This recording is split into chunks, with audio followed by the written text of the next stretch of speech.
సభకు నమస్కారం. ఈ వీడియోలో నేను రవితేజ గారికి అలాగే విజయ్ దేవరకొండ గారికి సంబంధించిన ఒక సినిమా విషయాన్ని మీకు చెప్పబోతా ఉన్నాను. అదేంటంటే గోపీచంద్ మలినేని గారి డైరెక్షన్ లో రవితేజ గారు ఇంకో సినిమా చేయడానికి రెడీ అవుతున్నారంట.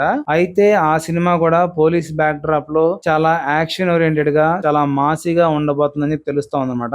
దానికి సంబంధించి ఒక డిఫరెంట్ రోల్ ఉందని చెప్పి తెలుస్తా ఉంది. ఆ రోల్ లో ఎవరైనా యూత్ హీరో గనక చేస్తే చాలా బాగుంటది, చాలా బలంగా ఇంపాక్ట్ ఉంటదని చెప్పి అనుకున్నారంట. దానితో ఎవరైతే బాగుంటదని చూస్తే విజయ్ దేవరకొండ గారు అయితే చాలా బాగుంటది. ఆయన డైలాగ్ డెలివరీ గానీ, ఆయన మాడ్యులేషన్ అంతా కూడా చాలా డెత్ ఉంటది. ఆయన ఏం మాట్లాడినా, ఏ ఎక్స్ప్రెషన్ ఇచ్చినా సరే జనాల్లోకి అలా వెళ్ళిపోయింది. కాబట్టి ఆయన అయితేనే బాగుండిద్ది అని చెప్పి రవితేజ గారు, గోపీచంద్ మలినేని గారు వెళ్లి విజయ్ దేవరకొండ గారిని అడిగారని చెప్పి తెలుస్తోంది అనమాట.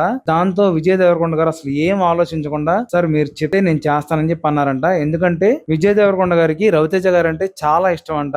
రవితేజ గారిని ఇన్స్పిరేషన్ గా తీసుకొని విజయ్ దేవరకొండ గారు కూడా సొంతంగా సినిమాల్లో ఎదిగారని చెప్పి తెలుస్తా ఉంది. ఇలా ఒకరి సినిమాలో ఒకరు నటిస్తే మాత్రం చాలా బాగుంటది, మల్టీ స్టారర్ లాగా ఉంటది. అలాగే మన ఇండస్ట్రీకి కూడా చాలా బాగుంటది. ప్రేక్షకులు కూడా కొన్ని కొత్తగా చూసినట్టు ఉంటది అనమాట.